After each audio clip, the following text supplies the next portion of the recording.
chị ở khu này từ cái này không đây qua vòng 500 triệu á. Đấy, hộ chủ cũng sợ một phần mà vừa lương mẹ nữa là cũng chưa đủ con à. Cái gì đấy? Ai đấy? Đừng có mà dọa tôi nhé, không sợ đâu.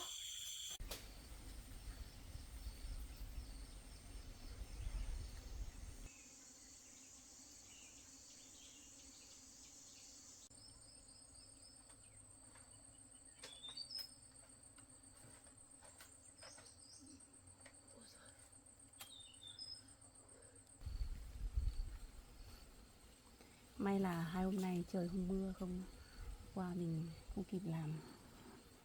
Trời mưa sẽ dồn xuống. Thôi giờ không hết nước rồi, đi sang nhà cô xin ít nước. Tiện không biết cô có cái thang không, mình mượn cái thang về xong rồi mình chặt lá mình lợp cái nắp.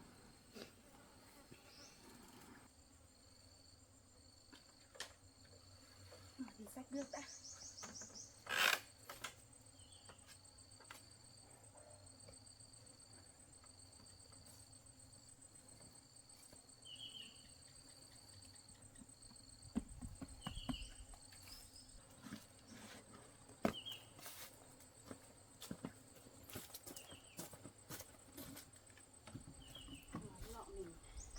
Không biết mình đi kiểu gì mà cái nắp xô rơi mình cũng không biết. Hôm nay mình tìm cái nắp xô mãi cũng không thấy ở đâu. Chắc là mình đi đường rơi nhưng mà không để ý.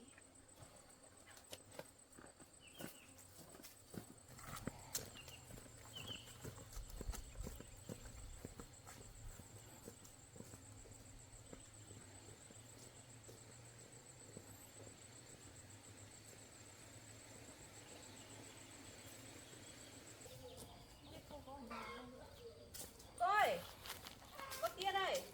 Cô có ở nhà không? Cô ơi, có ở nhà không ạ? Cửa đóng hết rồi. Cô đi đâu rồi?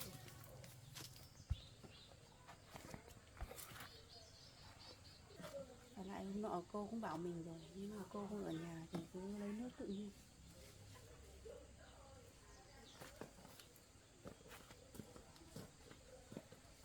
Cháu xin ít nước nhá.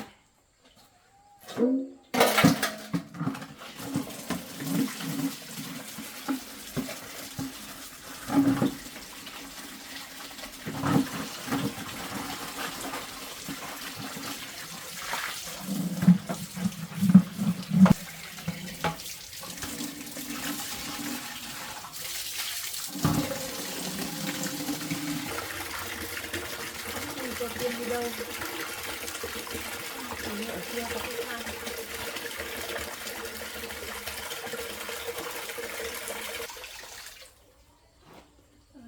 Nhà cô cái khách hàng ở đấy. Bây giờ mình lấy thì cô cũng không ở nhà, không biết có được không nhỉ? Hay là mình cứ mượn đi xong tí mình làm xong mình lấy về giải cho cô. Và lại hôm nọ thì cô cũng bảo mình nếu mà cần gì cứ sang nhà cô. Bây giờ cô ở nhà mình cứ mượn trước, mình làm xong mình lấy về giải chỗ cũ cho cô cũng được.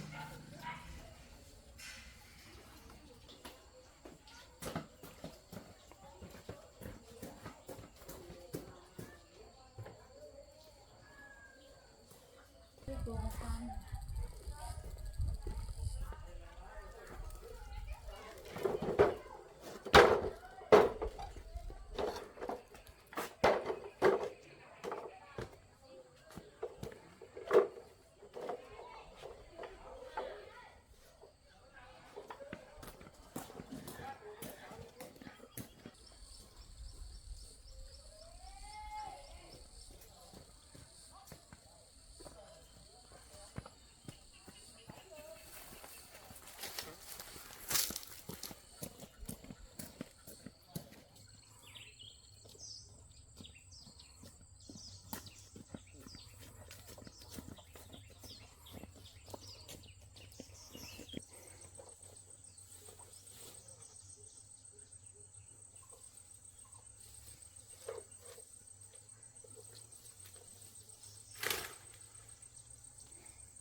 bụi nó bay vào thôi. Giờ mình đi chặn cái tổ lá chuối để mình che vào mới được.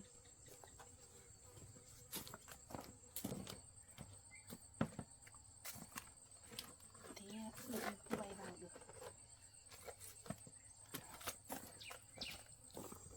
Mày có không cọ hấp nữa.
Này mình có trèo được không nữa.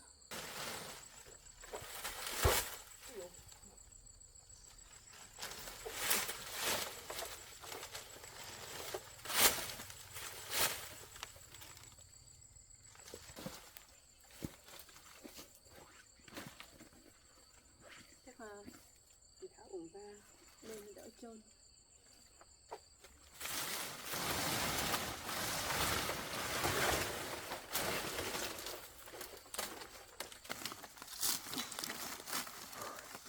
Cao thật.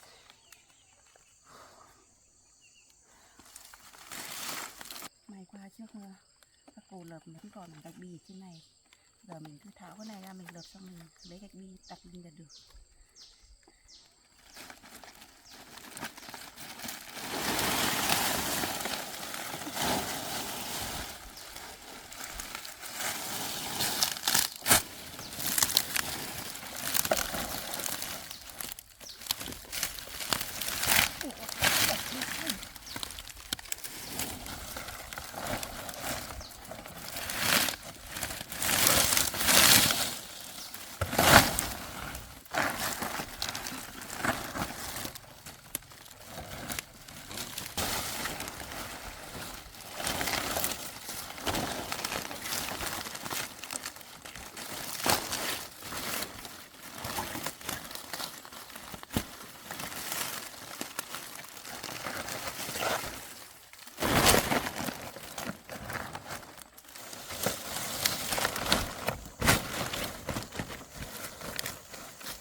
trèo lên cứ đường thấp chứ, rất là cao thật, đuổi hết cả người luôn.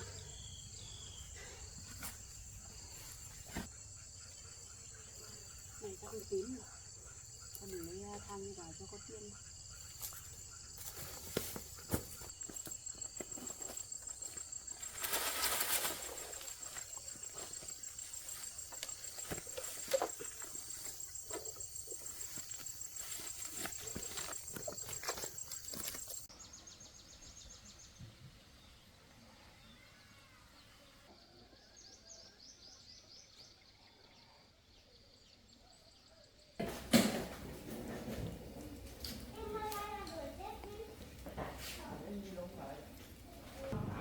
Hôm nay nhà cô chủ có việc nên là đi là đâu rồi nên là cũng nhờ anh em về hộ làm món mặn cuốn nhìn cũng ngon.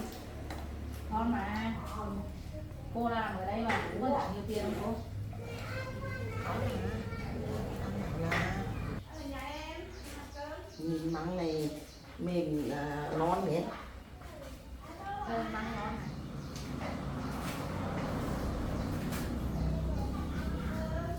Hôm nay bảo cô chủ bảo làm 4 món.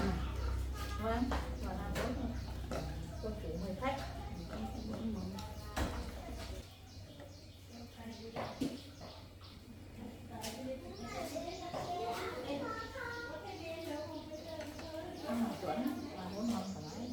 Thế chắc chắn rồi hai em làm cô nói cho xong nhá. Chị đi ra sang đây có việc một tí.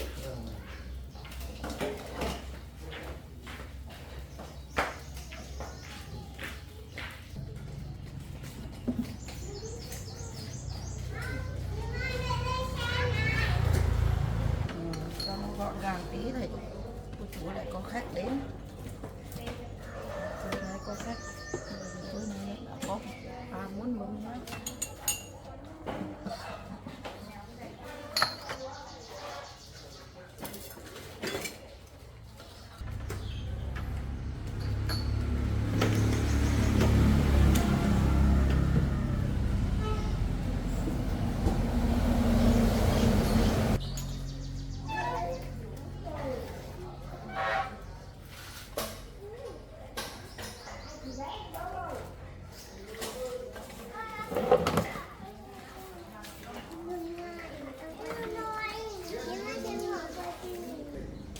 Hôm nay cũng làm cơm cho ông chủ nhưng mà cô chủ nhưng mà có anh em về hộ rồi, thế là một lúc cũng điện cho con gái. Hôm nay cô chủ cũng trả tiền một số tiền lương rồi nhưng mà còn thấy khó khăn quá, còn cho tạm ứng một ít tiền để đi xem có mảnh đất xem hợp lý là mua cho con gái đỡ khổ. Cái số tiền hôm nay cô chủ cũng tương đối nhiều rồi thì chắc cũng đủ mua mảnh đất kia thôi, thế mà đi xem còn cái tiền ngân hàng hôm nọ về lúc về gửi ấy, thì để đấy lúc nào làm nhà lúc đấy tính toán sau, bây giờ lấy về thì cũng chưa làm ngay được nhà. Hôm nay làm cơm xong có anh em hộ thì mình cũng về rồi, về với con gái, bởi vì hai hôm nay không được về với con cũng xót ruột quá, không biết chỗ con ăn ở thế nào. Hôm qua bảo gọi điện là về chỗ mới ở rồi, thế là xong là đi xem con như thế nào, mua đất con xem chưa, mình gọi điện cho con gái xem như thế nào.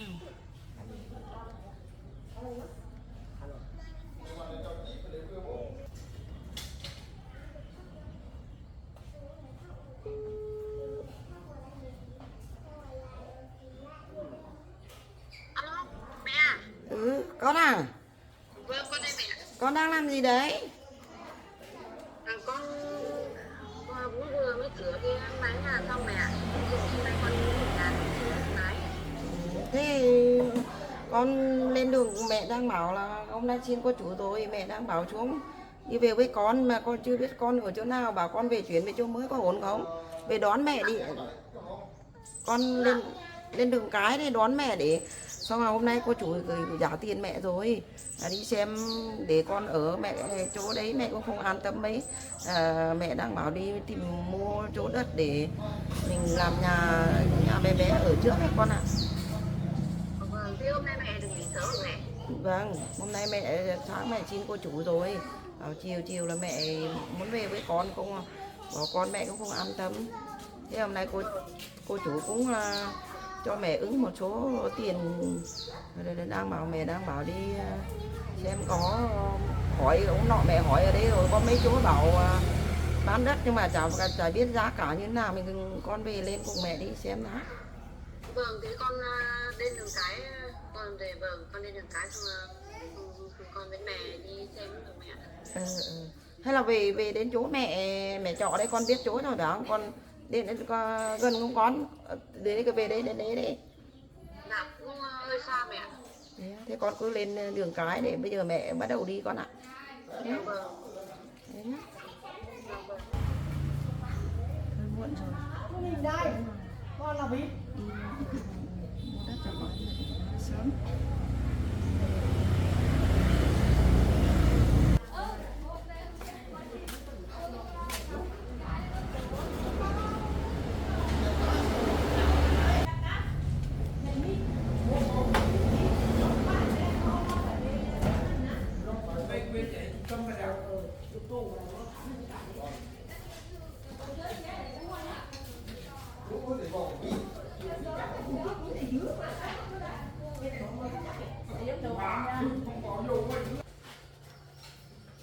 Hy vọng số tiền này cũng đủ để mua cho con mảnh đất này. Cô chủ cũng muốn một phần đi làm với con. Nhiều tiền thế chị? Tiền này chị chẳng tặng một phần.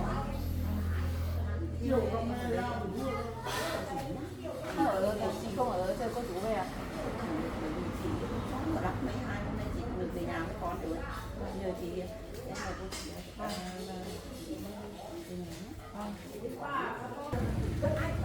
ông bà hai con bác này ở lại chơi nhá. Cháu đi có việc một tí.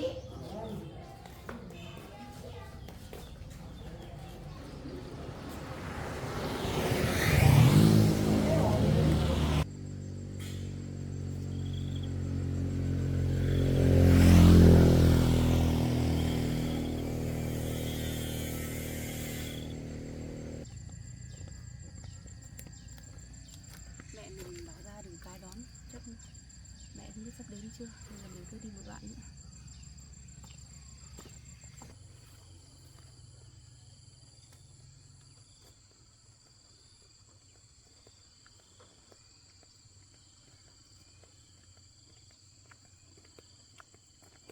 Đấy gọi điện cho con gái bảo ra đường cái đón mẹ ra, ra chưa?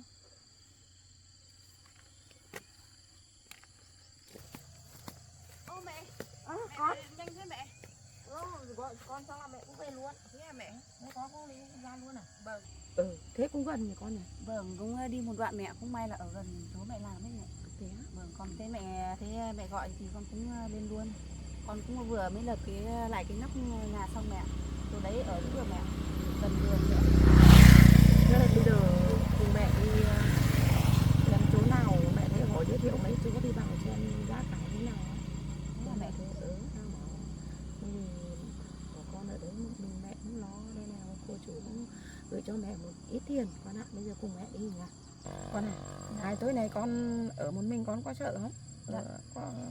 Không có việc gì đâu chứ? Dạ không ạ mẹ, con ổn mẹ, con ở một mình được mà. Mẹ cũng xót ruột lắm, chẳng qua là việc cô chủ mẹ không xin hôm nay mới được, cô chủ mới cho hôm nay mẹ đi, là cứ nghĩ con ở đấy mẹ cũng lo, nên mẹ là ứng cái tiền cùng mẹ đi xem như nào chỗ đất để mua đất tạm thời, xong rồi sau này mình làm nhà đó con. Vâng. Rồi mẹ cứ yên tâm đi, con phải ở được, không phải lo cho con đâu. Thôi, bây giờ hai mẹ con mình đi xem chỗ đất là xong là cũng muốn về chỗ con một tí con ạ. Dạ vâng. Đi cho con nhỉ. Mẹ có gần đây không mẹ? Hôm nọ hỏi giới thiệu ở đây có một chỗ, mà hôm nay là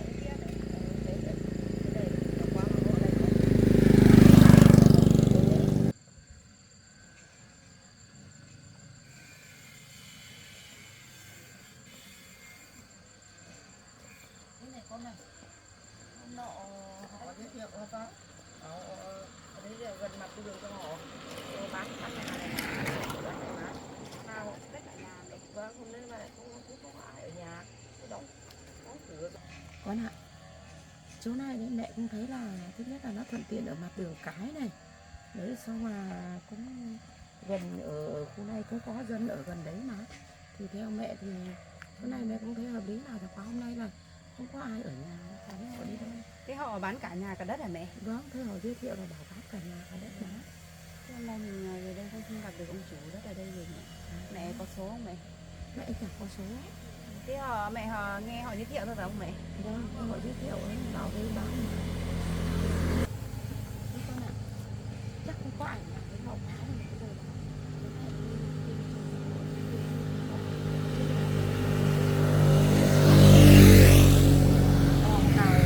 Qua đây đi. Biết như mà ở trên kia thành cũng. vâng với mẹ. Đấy hôm nọ mẹ thấy ông có giới thiệu mẹ rất là đưa vào xem con được. Có người đấy con. Cô này này.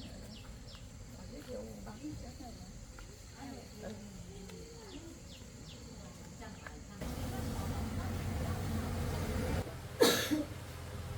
Em nhà em ơi. Vâng Chị ạ. ạ. Chào hai mẹ con.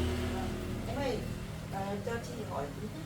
Thế người ta giới thiệu là bảo em muốn bán mảnh đất ở ngay cạnh này. Có đấy chị ạ. Vừa hai mẹ con cứ đi xem đi. Ở đây Ở đây đấy. Nhưng mà chị ra mãi tí. Vâng, thế em với mẹ đi xem nhé. Vâng, cứ đi xem. cảm ơn.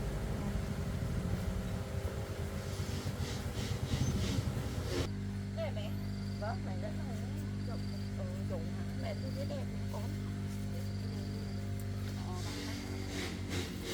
Rộng mẹ nhỉ? Rộng lắm như này. Đi chờ bà chú ra xem thế nào con nhỉ.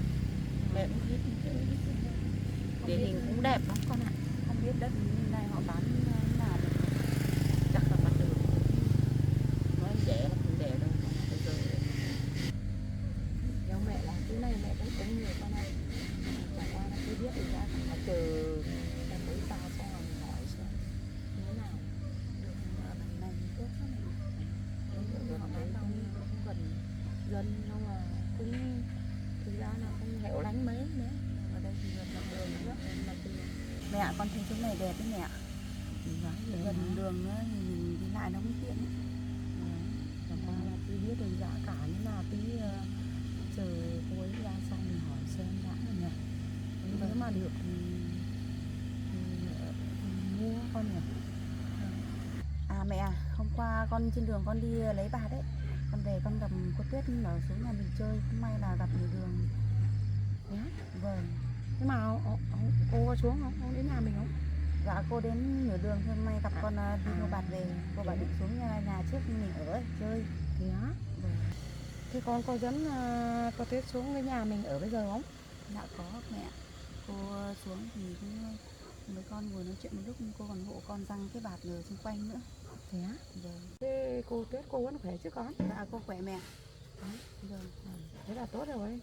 Hai mẹ con thế nào? Dạ. Bọn em xem, bọn chị xem là cũng thấy ưng ý rồi em à. Qua chẳng qua là giá cả em bán thế nào? Thế chị ơi, thế khu này là của mình hết rồi chị? Vâng. Của chị là từ khu này, từ trên này xuống đây, qua vòng hết, của mình hết. Thế chị định bán hết à? Vâng. Thế giá cả nào chị? Hai mẹ con có ưng chưa cho đất này? Nó thích với em nên là hai mẹ con xem thì thấy Thế nói đẹp chung chưa? là đẹp rồi. Ở ngay mặt đường nữa, xong là rộng. Chị thấy rộng, đổ rộng này, rồi sâu này cũng thấy thuận tiện đường cái này. Thế Bây giờ giá cả nào chị? Hôm nọ họ cũng về xem rồi, họ cũng về trả cho cô khá đắt rồi đấy, tầm 500 nữa. 500 triệu á? Ủa sao mà đắt vậy chị? Không đắt đâu em ơi, cái này là đất của chị là đất có thực thư hết, có sổ đàng hoàng hết rồi, cái này họ về trả cho chị tầm đấy rồi, chị còn chưa muốn bán đấy. thì mà con ạ, bây giờ là với cái giá cả này cũng hợp lý thôi, chẳng qua hai mẹ con mình cũng kiểu cái tiền đấy hôm nay mẹ thì ứng cô chủ cũng đỡ phần mà vừa lương mẹ nữa là cũng chưa đủ con ạ. Vâng, với thằng này như vậy thì khá là đắt, chắc mình không mua được đâu. Thế chị không xuống được ít nào nữa hả chị? Không được đâu, bởi vì cái này của chị là đất nó có thuộc cư hết, có sổ đàng hoàng bán thì không muốn bán rồi qua là họ về trả như thế anh chị cũng không muốn bán đâu. Em muốn mua đất rẻ phải em vào tận ngõ ở trong kia họ mới có mất đất mặt là rẻ, còn ở đất mặt đường này phải giá phải như thế chị mới bán được, còn không bán được đâu. Đất mặt đường này bây giờ thì nó không có lắm, giá cả nó cũng lên. Biết rồi, hai mẹ con em biết rồi. Thì nó chẳng qua là hướng nếu mà với lại thì em nghĩ nào là bán cho bọn em ví dụ một nửa tầm 10 mét có được không? Mua thì chị mua là mua hết đi, còn muốn mua một nửa thì em không bán được đâu. Nếu mà Với giá cả này hai mẹ con em cũng chị cũng không mua được. vâng, nếu mà muốn mà mua rẻ thì phải vào trong kia mua đất ở sâu, vùng sâu mới có đất rẻ như thế. Ở trong có bán không chị? chắc là có đấy, ở trong kia có đấy. Nhưng mà ở đất đây đất mặt đường nó phải bán giá cả như thế thì mới bán được. Để mà lấy vốn làm ăn thôi. Với giá cả như vậy là bọn hai mẹ con em cũng không mua được. Thế thì cảm ơn chị có khả năng Vừa bán thôi. Vâng. Vâng.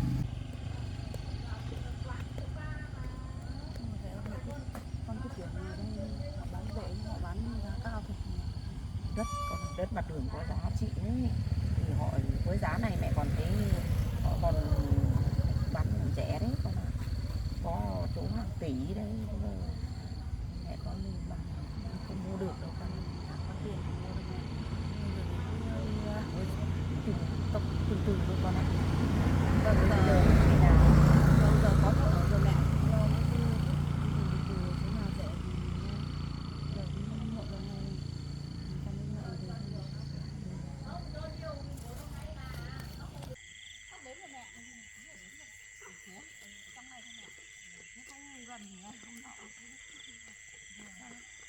trong này là có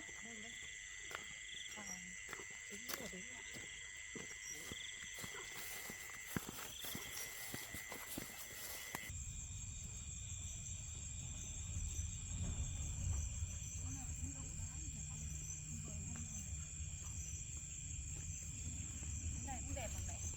Hôm nay thì con ra ngoài kia hỏi cô mượn cái than về con lợp cái mái trên này mẹ. Vâng. Trời sắp tối rồi mẹ. Lên nhà mẹ.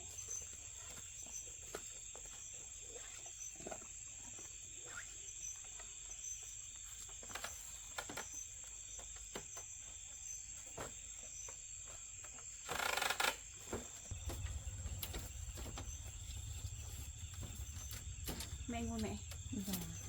Rồi hai mẹ con mình ở tạm đây cho mẹ.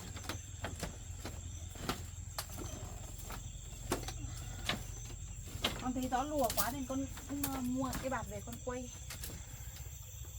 là chỗ này mẹ thấy ở cũng được, nhưng mà không có điện à con? Dạ không ạ, trước thì cô ở thì cô dọn đi thì cô cũng chuyện lấy điện đi hết rồi mẹ.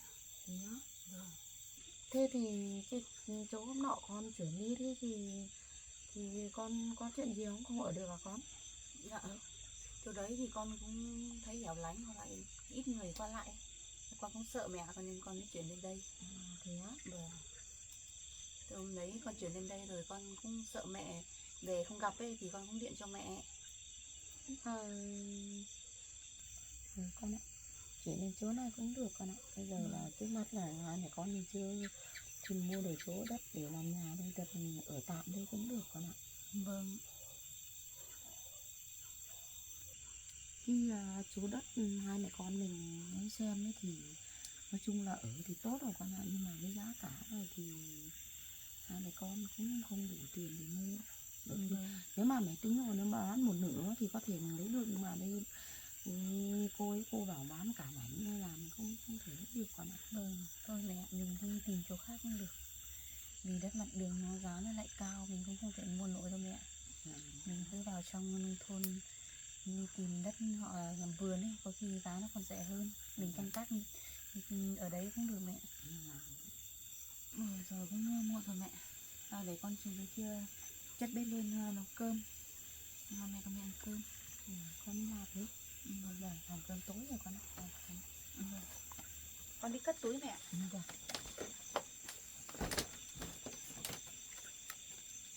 Mẹ ngồi nghỉ nhá, con đi xuống dưới chất bếp rồi mẹ. Con đi đi. Ở chỗ này thì đấy còn thấy an tâm hơn ở dưới kia. Đấy còn ở gần nhà dân các thứ thì mỗi tội là chưa có điện thế thôi.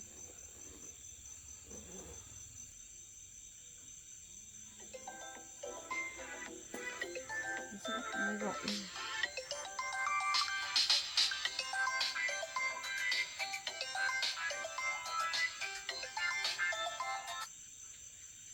Alo. Thế à? Thế cô chủ hôm nay không về à? Thế không thế không có hai đứa không có ai trông á? Thế tối nay làm sao mà chị kịp lên? Thế là cho người xuống đón chị đón cô á? Vâng vâng, thế cũng được. Vâng vâng. Thế nhá. Thế cho người xuống đón cô đi, bây giờ đi cũng xa lắm, đi bộ ấy cũng đi được đâu. Bây giờ là chị ra đường cái đợi, xong mà có gì thì gửi số điện thoại của chị cho họ để gọi nhá. Vâng. Thế chị ra bây giờ ấy.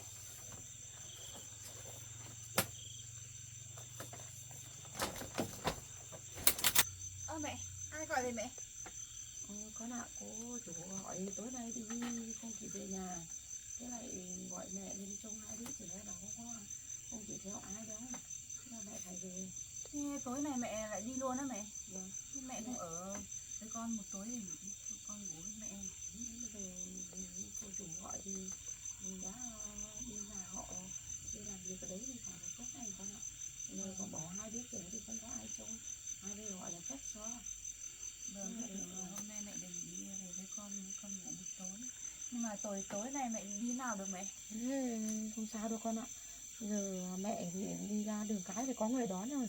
Con ở nhà con nấu cơm ăn xong là phải cẩn thận nhé con nhé. Ngủ thì đóng cửa bạc các thứ vào. Giờ mẹ phải đi rồi. Vâng, vâng mẹ. Thôi cố gắng là con ạ. Vì công việc của mẹ này rồi không đi cũng không được. Vâng, con Thế mẹ đi thôi, con ở nhà nhé. Không là làm gì thì cố gắng giữ gìn sức khỏe nhé con nhé. dạ vâng ạ. Con cứ tưởng tối nay mẹ ở với con. Không có gì được, mẹ gọi điện rồi.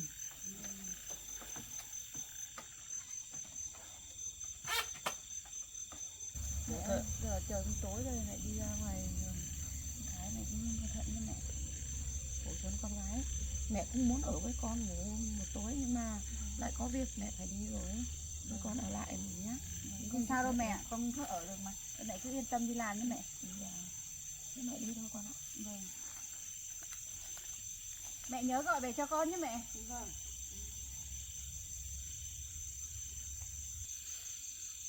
Tôi tưởng tối nay mẹ ở với mình, ngủ với mình một tối. Nay lại đi rồi, cũng vì công việc ạ.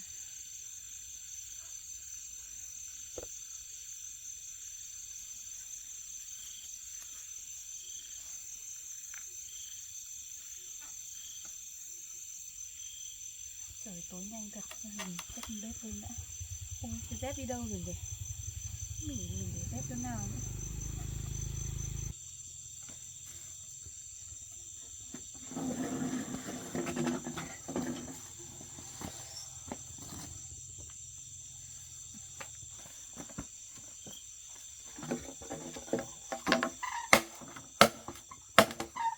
Trời tối xuống thật là vắng vẻ.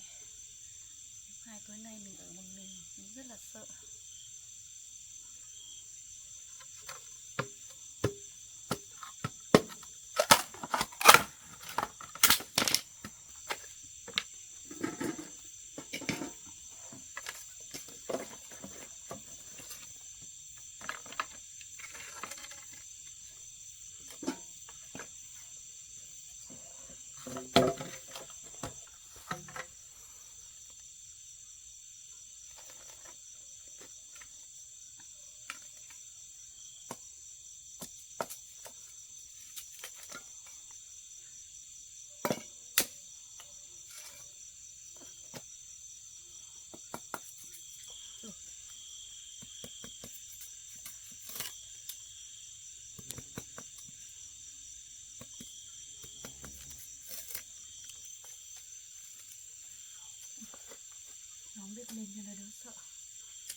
không đuổi nấu cơm.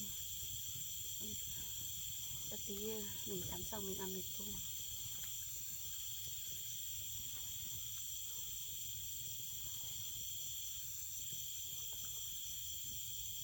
Mình lên nhà lấy quần áo ra trước nước nóng rồi.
Nóng thế nhỉ?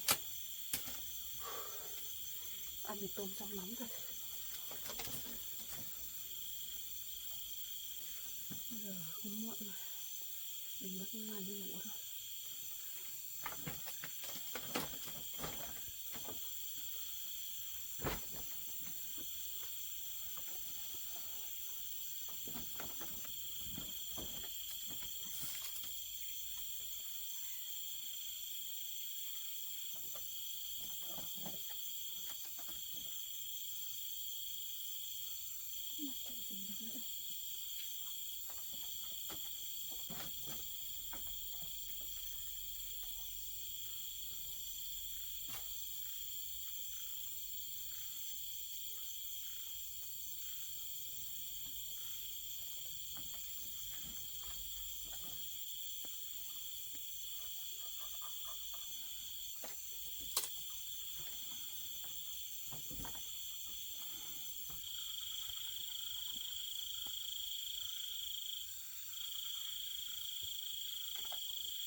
Không ngủ vậy.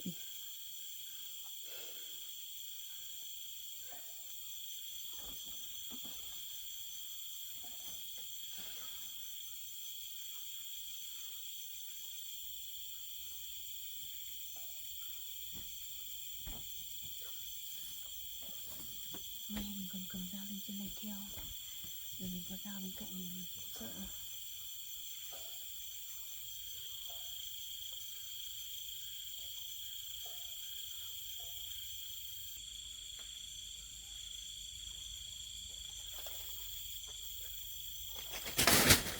Cái gì đấy?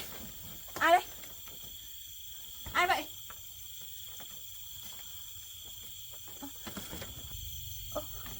Ai vậy? Có phải người không? Nếu mà là người phải lên tiếng chứ. Đừng có mà dọa tôi nhé, tôi không sợ đâu. Tôi có dao đấy.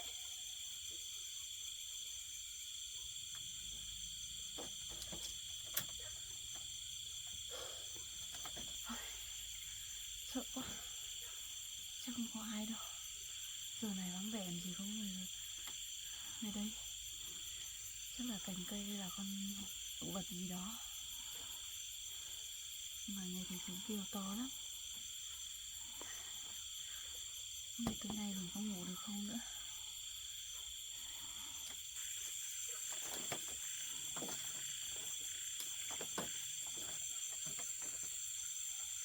Có ai không?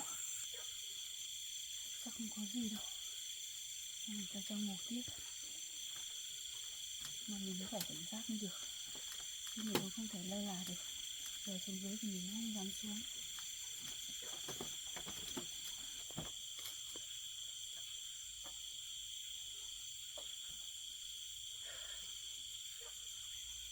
Chắc không có gì rồi. Thôi giờ mình cố chợp mắt xem có được không.